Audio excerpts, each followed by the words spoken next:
তো ফ্রেন্ডস, স্ক্রিনে আপনারা দেখতে পাচ্ছেন একটি অ্যাস্ট্রোনমিক্যাল টাইমার। এখানে যে টাইম এবং ডেটটা দেখা যাচ্ছে সেটা রিয়েল টাইমের সাথে ম্যাচ করছে না। এটাকে আমরা রিয়েল টাইমে ম্যাচ করার জন্য এই টাইমটা এবং ডেটটাকে অ্যাডজাস্ট করব। তার জন্য আমরা কি করছি আপনারা ভালো করে লক্ষ্য করুন। এই দেখুন, টাইমটা চেঞ্জ করা হচ্ছে। দেখো তো, যেহেতু এখন সময় হচ্ছে 4:42, তাই আমরা 4:42-এ সেটিং করব। যেহেতু এটা 24 আওয়ারে দেখাচ্ছে, তাই আমরা 4:42 নিয়ে 16:42 করলাম। এই দেখুন ডেট, আমি ডেটটা দেখে নিলাম, ডেট ঠিক আছে, থাকতে দিলাম। বাস, এখন দেখুন আমি মেন স্ক্রিনে আসছি, আপনারা দেখতে পাবেন ডেটটা চেঞ্জ হয়ে গেছে। এই দেখুন চেঞ্জ হয়ে গেছে, 16:42 হয়ে গেছে, টাইমটা হয়ে গেল। এখন আমি এর প্রোগ্রাম যেটা আছে সেই প্রোগ্রামটা এডিট করব। অন এবং অফের যে টাইমিংটা দেওয়া ছিল সেটা চেঞ্জ করব। এই দেখুন আমার প্রোগ্রাম অনের জন্য টাইম দেওয়া আছে।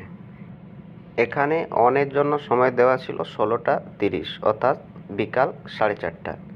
সেটাকে এখন আমি বিকাল 5:30 করব। বিকাল 5:30 করার জন্য আমি এখানে 17:30 করলাম।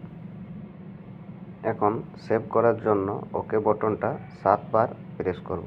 যেহেতু উইকলি করা আছে তাই আমরা 7 বার প্রেস করব।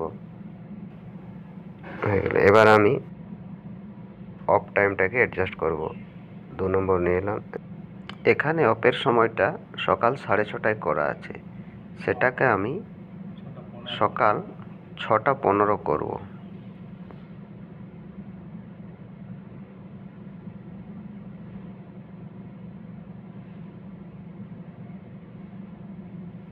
অফ টাইমটাকেও একইভাবে ওকে বটনটা 7 বার প্রেস করে সেভ করতে হবে। এবার আমি প্রিভিউতে দেখে নেব যে আমার টাইমটা ঠিকঠাক সেটিং হয়েছে কিনা।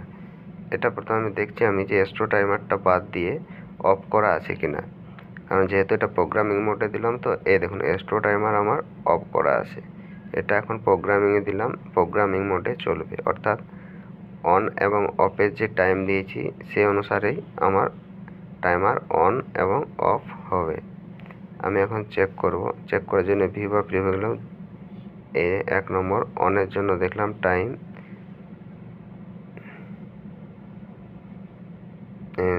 17:30, মানে 5:30, বিকাল 5:30 অন। এবার অফটা দেখিনি, অফের জন্য 2 নম্বরে দিলাম। এখানে অফ টাইম আছে 6:15, অর্থাৎ বিকাল 6:15। তো ফ্রেন্ডস, ভিডিওটি যদি ভালো লেগে থাকে তো চ্যানেলটি অবশ্যই সাবস্ক্রাইব করবেন।